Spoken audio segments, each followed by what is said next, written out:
Good morning, Dubai. Welcome back to Lovin Dubai show, where we go through all of the top trending stories in the UAE. Of course, last night, all eyes were on Mohammed bin Rashid Space Centre and the attempted moon landing. However, signal was lost, and we have more on that as we begin the show. And also, UAE residents can now apply for an eVisa to Japan for, guess what? Under 100 dirhams. If only the flight was that cheap. And also, the UAE assists with evacuations in Sudan. And also, star fitness influencer Courtney opens up on the Lovin Dubai show. We'll have that after a very short break. But before we get into all of that, Simran is sick today. Don't you worry.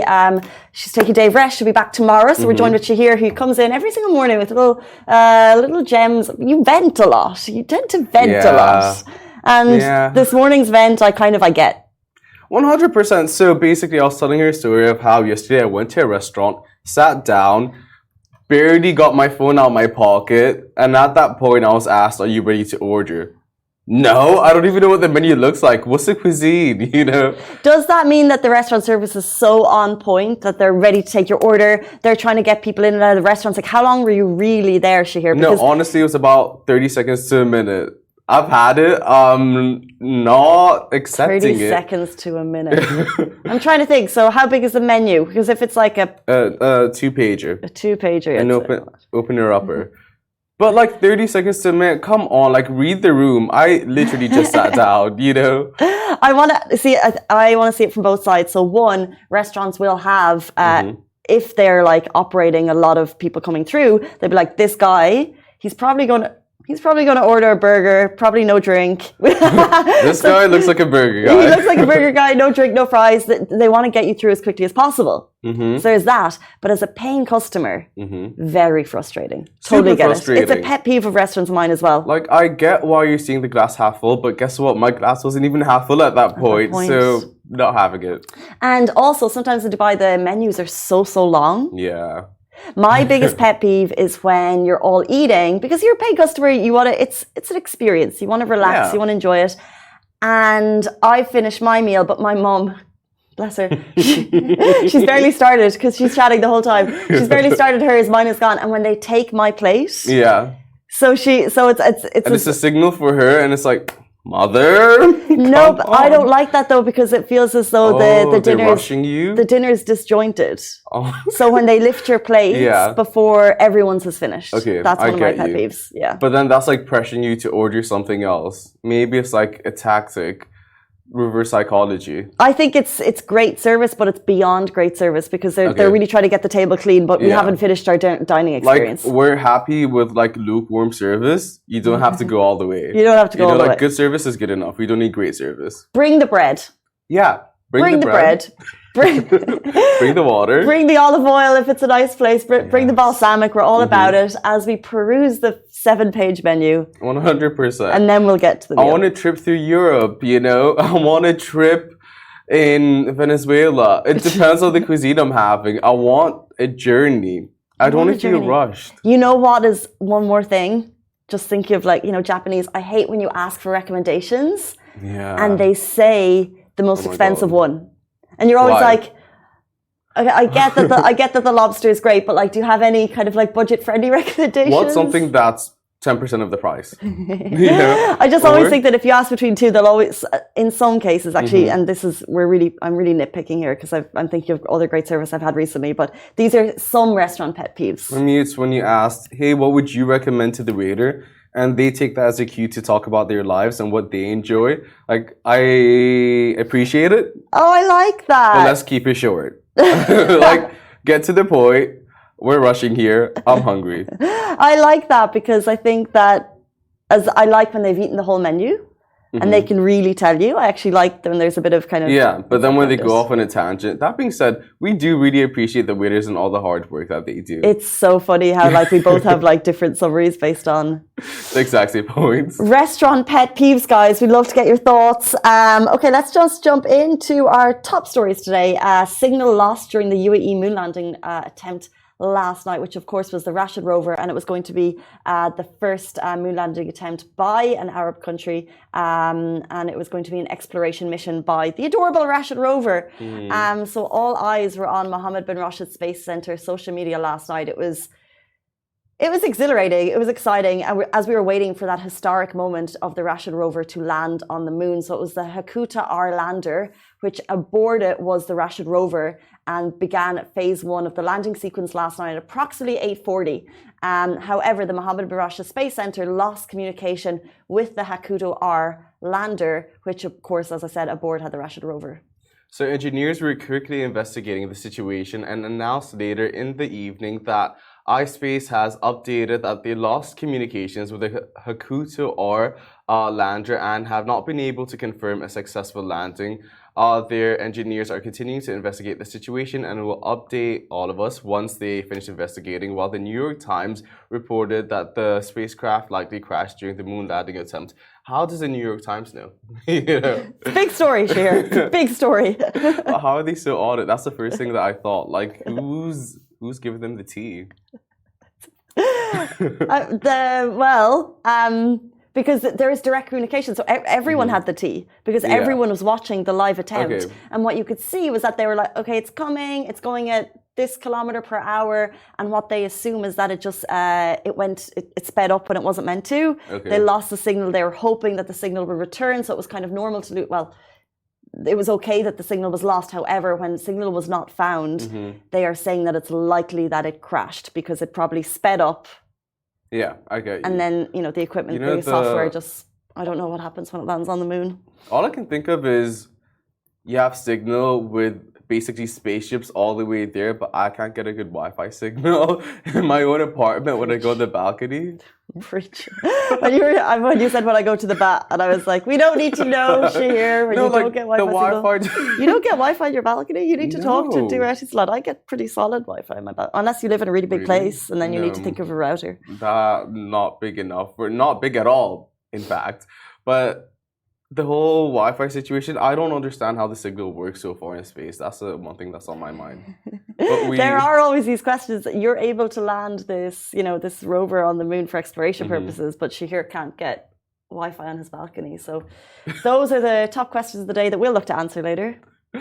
I mean, do you not think it's mind-boggling that we can send a whole device, a whole mechanism, a whole tank to space? To the moon. I hear you. I still find airplanes mind-boggling. Yeah, that's true. I get it. Speaking of airplanes and speaking of travel that we can actually access. That was a good segue. Thank you. So guess what? UAE residents can now apply for an eVisa to Japan for under 100 dirhams. So with the weather getting hotter and the days getting longer, that can only mean one thing. Summer is just around the corner. Oh yeah. With that, it's time to get those summer plans in order. And what better way to do so than by traveling? So if you love to travel the world and experience new cultures, then it's safe to say that Japan is and should be on your bucket list. The good news is that UAE residents can now apply for an e-visa under 100 dirhams. Amazing. And this isn't just citizens, it's residents. So UAE residents can apply for the e-visa to Japan. From March 27th, Japan's Minister of Foreign Affairs announced the new online visa application. Also, they stated that all UAE residents in the UAE and Saudi are eligible to apply for a short-term visa.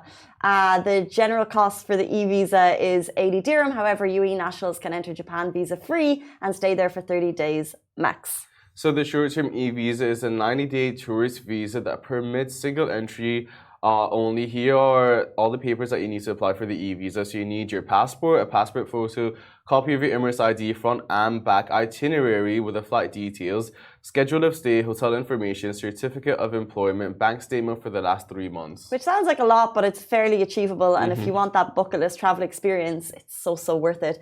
It's important to note that you should not upload any extra documents other than the ones that are required. Any additional documents they request from you must be uploaded within 72 hours. So put them all in a little file on drive, add them, and you could be going to Japan during the summer. I believe we're coming up to spring, which is, of course, cherry blossom time. Oh, yeah. Correct me if I'm wrong in Japan. What a beautiful time to travel. I've always wanted to go. I've seen pictures when my brother went, and I know Ali K in the back. Birthday boy, hey? How's it going? This is the best news for him. This is where he wants to go in the near future. He's obsessed with the culture and the lights and everything that Japan has to offer. Doesn't stop. I just think Tokyo would be so cool. I had flights booked for March 17th 2020. Yeah. And then I got a little message from work suggesting that because of a virus that they recommended don't take international travel. And I was like, Years later, and I guess they were right. But now's the time. This was like 3 weeks before, and I was like, okay, I better cancel my flight. Luckily I did, because then I was able to get the money back. But 3 weeks later, I think March 2020, everything shut down in the UAE. So if I had gone, I might still be there. Oh my God. Would have been a nice, like, Emily in Paris, Casey in Japan situation. During COVID, yeah, that would have been wild. So I'd love to go. So Ali K, maybe you and me can go. You know, everything happens for a reason, you know? No? Yeah, maybe. I don't know about that. In most cases, yes, but COVID, not so much. Let's jump into our next story. And guys, if you're joining us, just a quick reminder, Courtney Black is going to be with us in studio very, very shortly, talking all things fitness, influencing and balancing healthy lifestyle. So if you have any questions for her, do drop them into the comments, because we love to read them before, during and after the show. Our next story, the UAE assists with evacuations in Sudan. As you are aware, Sudan is currently experiencing a dire situation due to ongoing fighting, leaving civilians without access to basic necessities such as food and water. In response, the UAE has evacuated its citizens and nationals of a number of countries from the Republic of Sudan. The government has also provided hosting care and services for 19 different nationalities during its evacuation operation from the port of Sudan, in preparation for facilitating departures. The evacuees will be hosted in the UAE, and this is UAE nationals and also from 19 countries before being transferred to their home countries. So the Ministry of Foreign Affairs and International Cooperation announced that in line with its commitments to humanitarian assistance and strengthening global cooperation and solidarity, the UAE has evacuated its citizens and nationals of a number of countries from Sudan, aligned with humanitarian values based on providing protection for civilians and extending assistance to countries in times of need. In this regard, the UAE has prioritized the sick, children, the elderly, and women as the most vulnerable groups during the evacuations. So there's been evacuations from many countries going down. As we said, there's a dire crisis, and our thoughts are very much with the people of Sudan at this time. And massive thank you to the UAE for helping with the ongoing evacuation process. And as we said, they are prioritizing the sick, children, elderly, and women to get those vulnerable groups from the country. 8:45, we're going to be joined by Courtney Black very, very shortly. But before we get there, today is a special day. It is the birthday. It is the birthday of Ali K, who is behind the camera every single day. AK! 24 years young, and for this special day, we have prepared. Well, he's coming. He's Let's going to come into the studio. Ali's coming in just a sec. Ali's coming. There's Happy birthday. We're not going to sing. We're not going to sing. We're going to tell a poem. Come here.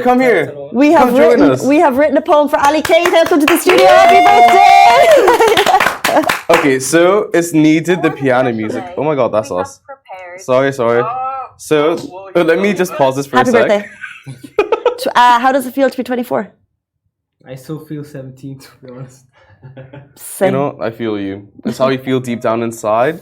But in that honor, we have a little poem for you. Casey and I will take turns to read it and appreciate our love to you. Okay. There's a guy on our team. His name's Ali K. He's on the production crew, making things okay. He's got skills and he's fast, a real pro all the way. And we're grateful for Ali every single day. We mean every word. When things get hectic, Ali's in the zone. He gets things done quick, so we're never alone.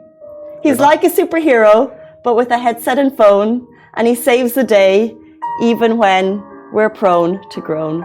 So here's to Ali K, our production whiz. He keeps us on schedule, and we never miss. He's the glue that holds us together, without a doubt. We're lucky to have him. Of that, there's no clout. Happy birthday, Ali! Happy birthday! Birthday hug! We love you! Thank you for looking after us, keeping us on time. What was the black memo? I didn't get it. The what? The outfit memo.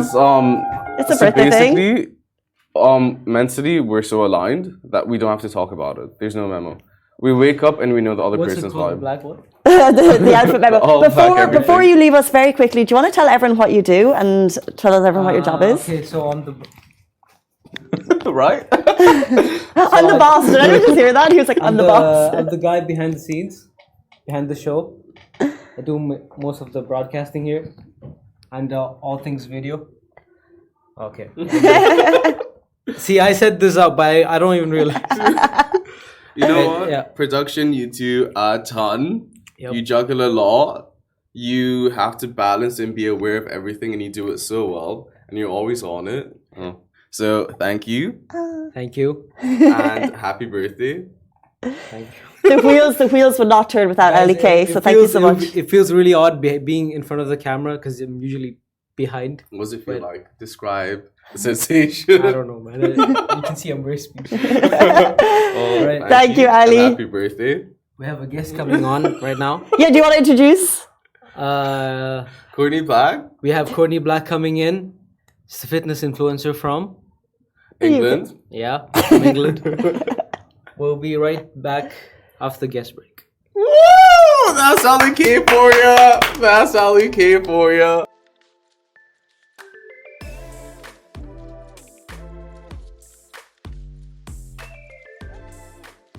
Welcome back to Lovin Dubai Show. We're joined by fitness guru who's taken the saying fitness is a lifestyle to a whole new level. She went from growing up struggling with an eating disorder to advocating for fitness and nutrition. Welcome to the show, Courtney Black. We're very excited to have you. Thank you. Thanks for having me. Not at all. Excited to be here. We are excited to have you more than you know.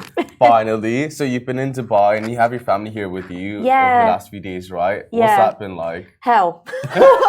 I get No. it. You know what? My mum is literally my best friend, but you know what it's like when someone's in your apartment, there's towels hanging everywhere, she's drying my clothes, and I'm just thinking, oh, I need my own space back. It's an assistance you didn't ask for. You appreciate it, but you don't want it. Yeah, and I film all my workouts at home, like I work from home. So in the morning I'm trying to be quiet, but then I'm also shouting into the camera. So it's a bit difficult to get that happy medium at the minute. So I love having her there, but I'm excited for her to go home. I hope she's not watching. Does she have these words with you? Yeah. Okay. Yeah. She knows. She knows she's getting on top of me. But yeah, she's all good. Yeah, I think we all kind of struggle with that balance. Yeah. So I saw you at a beach yesterday, and you were Yeah. talking about the sand. Oh my God, it was amazing. So I love Spain, right? We grew up in going to Spain over the 6 weeks holidays as kids. And it was so funny. As soon as I went there, I went to my mum, this is Spanish sand. I just knew it. Because you know, like you go to the beaches in Dubai and the sand's so perfect. Yeah. I love it. It's like the white sand. But this was not perfect sand. This was Yeah. like yellow. It had bits in it. And I just knew that had come from Spain. And then as soon as I smelt the paella, I was like, Took a sniff. Childhood. So how did it come from Spain? yeah, it was imported from Spain because it's meant to be a Spanish beach club. It's incredible. You can literally get everything in Dubai. Oh, it's mad. that blows me away. That's mine. Yeah. Honestly. So, can you tell us more about yourself? What you do? Obviously, we know, but for the wider audience, Yeah. you do a lot. You juggle Yeah. a lot. So, can you just tell us bits of everything? My mum said to me the other day, she was like, you really do know how to cram things into your day, don't you? I do not stop. But I basically own a fitness app called the Courtney Black app. And it was born before lockdown. So I'd always been doing fitness for like 6-7 years now. And then I developed my app just before lockdown, but it was only had gym workouts on it. I'd never done a home workout personally before in my life. Didn't actually believe in them, funnily enough. And now it's all I do. And then obviously lockdown happened. I just spent all my savings developing this app. And I sort of panicked. So I started doing the live workouts on Instagram. We got up to like 35,000 people doing the lives. And then Wow. 260 was catching up on it. 260K was catching up on it. And then obviously I had to pivot this app to a home workout app. So I started adding the live on-demand workouts onto the app and made the app a home workout app. So now we do 80 classes, on-demand classes every single month, which I think is the most that a fitness app does. So we are doing the workouts with you. So I film 5 times a week for my app, and I will never, I don't think I'll ever stop doing that. So I turn the camera on, I do the entire workout with you. It's like having a personal trainer with you. And yeah, it's changed so many people's lives. And honestly, I don't think that I would be as motivated to train at home as I would if I wasn't filming these workouts and doing it together. The community is just incredible. it's literally incredible. So then we've toured the UK, I've done boot camps in Dubai, and I mean, having an eating disorder previously, fitness is literally just my passion. It's grown into my life. I love helping people. I've had all different sides of fitness. So like I've seen people with eating disorders in reverse where they use food for comfort. I've seen people with eating disorders and it's really affected their mental health. People who have literally had cancer and really severe illnesses, and I've helped them get through that with fitness. And honestly, I've seen how much exercise and eating better and just enjoying fitness and enjoying a workout rather than focusing on just the physical change does for people's mental health, does for people's overall life, really. It's amazing. Yeah. And it's amazing to be such a support system for people. So I can't even imagine how that feels for you personally. But just to jump back, so you started the app. What came first? I guess this like fitness influencer or the app? Like, were you always on social media? And how did that journey start? So I've had quite a large social media followers since I'm about 17. I'm 26 now. So I started when I was really in my deep eating disorder phase, but I was posting a lot of fashion. And then brands stopped working with me. I was getting a lot of horrible messages. I was really like insecure. I was so like miserable. I lost a lot of friends and like really close friends and relationships because of how miserable and moody I was being because of my eating disorder. Right. So then I started turning to fitness. I started gaining weight, started posting my transformation, my videos and stuff. And I slowly developed a following. I think I got up to like 300, I think I was 280K before lockdown. And then obviously it really took off because I was working for free in lockdown doing these free live workouts. So I've always had quite a big following, but obviously now it's a lot bigger. But yeah, fitness has been in my life for a long time now. So the app come just at the right time, I think, but it was a long time coming. So I used to sell like ebooks. I used to do personal training. I was a personal trainer for like 5 years, and I'd work like from 6 a.m. till like 10 p.m, like one-to-one clients. So I've experienced one-to-ones, personal coaching, and now my app clients, and it's an amazing progress. Yeah, wild journey. Yeah, Really? Amazing. Yeah. With everything that you've gone through, what was the turning point? Because having an eating disorder impacts everything, like you said, like your mood, your health, just the way you perceive yourself and others perceive you because they don't understand what's happening. What was the turning point for you that you sat down with yourself? You're like, yo, make a change. Do you know what? I was actually on holiday with my ex-boyfriend at the time, and I was so moody. And I actually come home early from the holiday because I was waking up every day, going to the gym on my own at 4 a.m, going to breakfast on my own, and I had no personality. Like, I'm a very bubbly person. I was not even laughing at things people were saying to me. I wasn't going to events. I wasn't going to like Christmas dinners. I was on a holiday with my mum and my stepdad and my nan, and I was not going to a single dinner. I would stay in the room, and we was on a cruise ship, so the rooms are tiny. Every night, so I wouldn't be around food. I would run on the treadmill to Victoria's Secret catwalks, and I just knew like I was ruining my life. I was missing so many big memories, so many big events.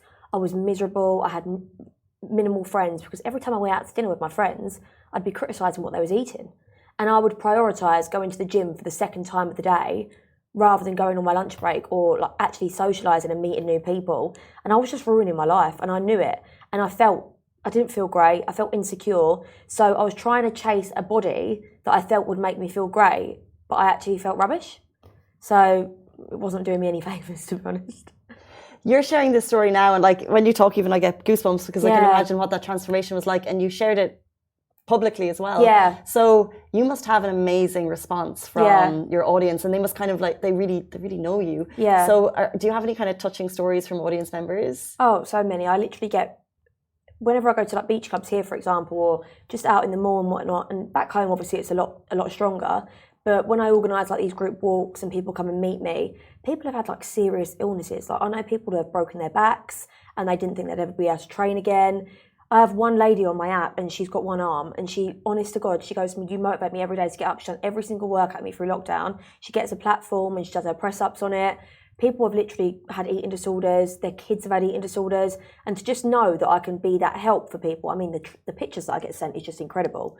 And you see how much people have transformed their lives. But it's not just people who are under eating, it's people who as well might turn to food for comfort, and they've seriously gained a lot of weight. And that can really make you feel insecure, it can make you feel sluggish, it can make you not want to go out in the same way that being underweight can and not wanting to eat can. And to know that I've helped them people, and there is it is possible for anyone to do. You don't need a fancy gym, you don't need any fancy equipment, you don't need money. It's literally cheap, it's effective, it's at home, and I'm helping people get these results, even with their food. Like, food shopping can be expensive. People don't know how to cook. People are worried that cooking's going to take too much time. Making this accessible for all them people is life-changing. So what advice would you give people who are struggling with just fitness and nutrition in general? What would you say to them? What's step one? Follow people that are actually going to help you rather than people that are going to make you follow an unrealistic standard. I mean, I done it for a long time as well. Like, I was probably giving out an unrealistic standard. My recipes, my workouts are achievable for anyone. Go slow. Don't try to do it all at once. And as well, like, people, I think when they're just starting out, they think they've got to do like a 2-hour gym session. You really don't. Like, 30 minutes, 45 minutes, 3 to 5 times a week is all you need. And if you're even struggling to get that 30 minutes in, just tell yourself you're going to do 10. I guarantee you're not going to do 10 minutes. When you get started, you're going to do 30, you're going to do 40, and you're going to build up to it. And throughout all of my live classes, I always say to people, look, I might be like athlete standard to these people, right? You can't compare yourself to me. But if you take 10 breaks throughout a workout, but you don't turn that 45-minute workout off, next time you do it, you're going to take 8. Next time you do it, you're going to take 6. But if you keep turning the workout off at the same position, you're never going to get further. You only progress by pushing through comfort zones. So having that little breather, just telling yourself that you can do it rather than negging out your session. A lot of people, before they go into it, they go, I'm not going to be able to do this. I'm unfit. I'm tired. And then you're never going to have a good session if you start that. Even if it's unrealistic and you're not believing what you're saying, say to yourself, I'm going to smash this workout. I'm going to do it. You really have to be your biggest hype person. And I promise you, it's going to make your session 10 times better. But don't we, regardless of your fitness levels, don't we all have those days that we're like, I'm tired? So 100%. I had it yesterday. How do you pull through that? Because you're going live, right? Yeah. Did you say 5 days a week you're doing workouts? How do you pull through that? I honestly, my best workouts is when I can't be bothered. Like, because it's really weird. Within 10 minutes, you notice the shift in your mind, in your motivation. You notice the shift in your brain, and you really realise, okay, I feel amazing now, and then you're ready to go. But I say, get some good music on, hype yourself up, make your space accessible, right? You don't want to be training somewhere dark, somewhere that's not going to motivate you. Get a few lights on, get some music in your ears, have a pre-workout drink, have a coffee, do whatever you've got to do to get yourself going. Put something that you feel comfortable training in. If you're waking up and you're training in your pajamas, you're going to feel sluggish, right? Just take that extra minute or that extra 2 minutes to make yourself feel good. And I guarantee you, as I said earlier, just say 5-10 minutes. Just get moving. Even if you don't start a workout, just start with some like mobility, some stretches. And that's what motivates me most of the time as well. If I just get moving a little bit, do a couple little bit of mobility exercises, and I think if I feel up to it, I'll do it. If I don't, at least then my body's ready for the day. I always end up doing it. If you're all stiff and you're clammy and you don't feel great, you're not going to then go into an intense workout, are you? You want to be feeling mobile. You want to be feeling good. So it's okay to feel a little bit tired and to not want to do it. We all go through it. I mean, you're going to feel tired every day, aren't you, really? I'm tired right now. It's a hard push. Burpees. Happy tea today anyway. Like, I'll save it for that. I have a question about Dubai and fitness influencers in general. Yeah. A lot of fitness influencers reside in Dubai. For you, what's the key to standing out like to the masses and just having your own personality shine when everyone's trying to do the exact same thing as you? Oh, see, this is going to sound really big-headed, but I don't think they're doing the same thing as me. Honestly, I really don't, because I've done that for so many years with posting pictures, and there's nothing wrong with it. Like, I had a good living and I helped people still, but now what I focus on is actually sending a message that's going to actually help people. I don't just post things just for the sake of posting things. Like, I post things that I know are going to help people, recipes, workouts, and I actually want to meet people. I organise walks because community to me is so important. For me, it's not just a follower. It's not just a following that I've got. What's the point of having a following if it doesn't mean anything?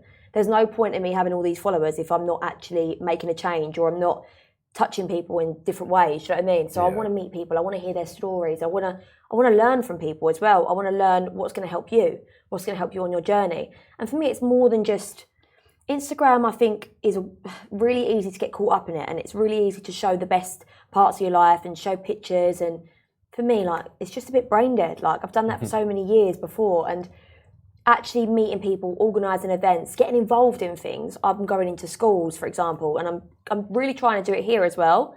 So back in the UK, I'm going into schools and helping young girls get into fitness. Because for me, I was never sporty. I didn't like any racket sports. I wasn't very good at netball. And I just thought that meant I wasn't good at fitness. And I completely didn't even think I would ever be a PT because I wasn't good at sports. So I want to go into schools and tell girls about obviously getting into different sports, getting into dancing, getting into running, getting into fitness. And as well, in school was the peak of my eating disorder. So I really want to talk to young girls and let them know that you don't have to worry about it because I was scared to even eat in front of my friends. So I actually want to make a change and I'm out here to make a change. I want to use my following for good. So yeah, that's what I'd say. That's amazing. I can really feel your energy. And like you said at the beginning that your mum says that you pack a lot into a day. And I have no doubt that that is true.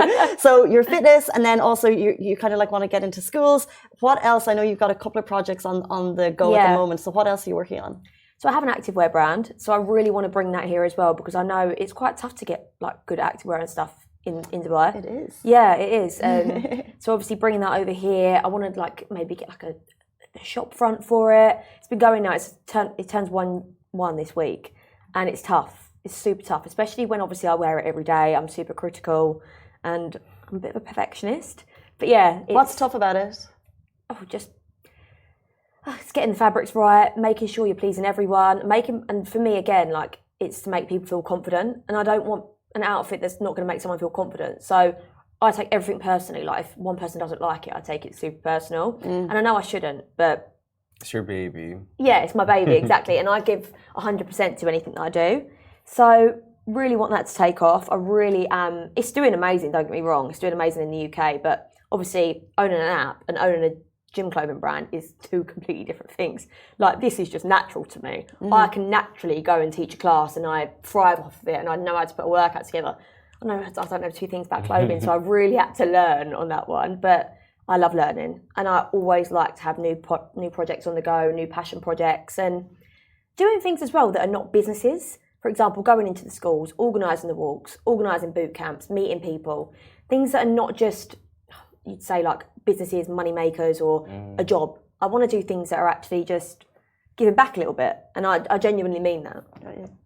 Amazing. Well, we want to play a little game with you. Yes, we do. The big button. The big button. Give it a go. Make sure it works. So we're calling the game Fit or Fake. Okay. Okay, so basically, Fit or fake. Okay. It's about a bunch of myths. Tell us if it's factual or fabricated. And if it's fake, hit the buzzer. Button. Okay, cool. Okay, let's kick it off. It's Fit or Fake with Courtney Black. Stretching before exercise prevents injury. That's it's a tough one because you don't stretch before you exercise. So if you do static stretches, you're actually cooling your body down. So you need to mobilise before you exercise. Does that mean? It's not the same thing. Like dynamic stretches. So like you might do some thread the needles, some great stretch, some walkouts. So it's more about your warm up and your mobility, not stretching. Got you. That if you just do that, what's that going to do? It's going to like you down. all the yoga floor mat things. You'll see me at the gym always like this before because I think that's what I'm meant dog to do. into an up dog, you know. Yeah. No, I'm not kidding. So that's not beneficial. Follow my Instagram. Loads. I need to have a conversation with my PT then. Yeah. Okay, thanks for that. Okay, you need supplements to see results. No. What's the truth? Well, you just don't. You can get protein from your diet. You don't need. What do you need supplements for? Pre-workout, you can use coffee, and none of these are going to get you results. Supplement is just to supplement your diet, so it's just to increase the results that you're going to be getting from your diet. So first things first, focus on your diet. People spend so much money on supplements. Yeah. I mean, I don't even really use any supplements. I sometimes use some electrolytes after I train. They're really good, just to like replenish all the hydration that you've lost. I sometimes use protein powder if I fancy a protein shake, and I sometimes use like some pre-workout. But the only supplement I do really recommend if you're trying to gain muscle is creatine. It's a really good supplement, but I mean, you don't need it. Yeah. I'm boozled. You can out exercise a bad diet. Yeah, that means if it's that I don't believe it. Yeah. Really? Yeah. Exercise. This is going to sound really odd to you guys. Exercise is not the best way to lose weight, right? Exercise has got so many other benefits than losing weight. Exercise is about mental health. It's about feeling good, being productive, sleeping better, feeling better, having a better life. So your whole day is exercise is probably about 4% of it. And exercise actually only burns about 10 to 30% of the calories you burn throughout the whole day. So if you're then ruining that with your diet, counterproductive. yeah. So if your goal is weight loss, for example, rather than just trying to spend hours on the treadmill, hours on the cross trainer, you actually need to be in a calorie deficit. So you need to focus first on your diet. Of course, exercise is going to help. It's going to increase the calories that you're burning throughout the day, but it's a very small percentage compared to the overall.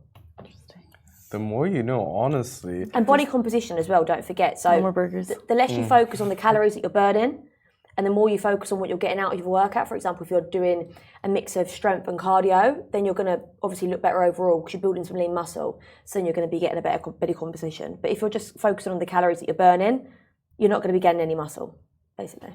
Okay, so you need to hit an hour of working out to see results and get fit. How much time? Please tell me it's less. Well, yeah, I mean, I train 45 minutes a day. And I train 5 times a week and I get the best results ever. And I mean, loads of people on my app train for like 30 minutes. I do 25-minute express sessions.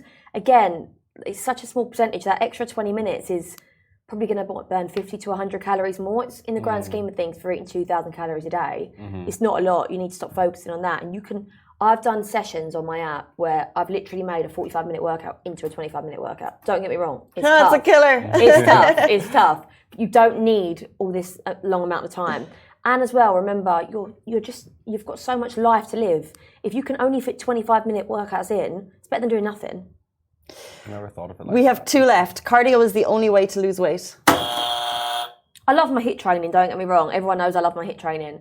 But obviously, calorie deficit, you need to be eating less than your body's burning off. And as well, gaining lean muscle, the more muscle that you have, the more efficient your body's going to be throughout the rest of the day. So you're going to be burning more calories throughout the day. And cardio, obviously, it's great for like losing weight, but there's so many more beneficial ways that you can focus on to lose weight. Okay, abs are made in the kitchen, not the gym.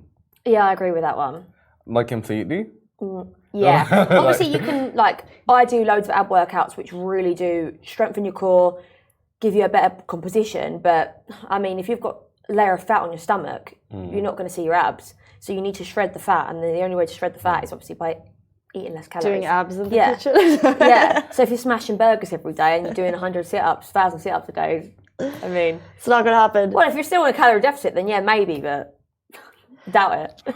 Okay, guys, those are some myths debunked with Courtney Black. Courtney, what an absolute legend. Thank you so much for coming in. We love your personality. Absolutely you. buzzing at 9 in the morning. So we appreciate your energy. Thank you so much for coming. Thanks for having me. Guys, that is all we have time for on the Lovin Dubai show. We're back tomorrow morning, same time, same place. Goodbye from me. Goodbye from me. Goodbye.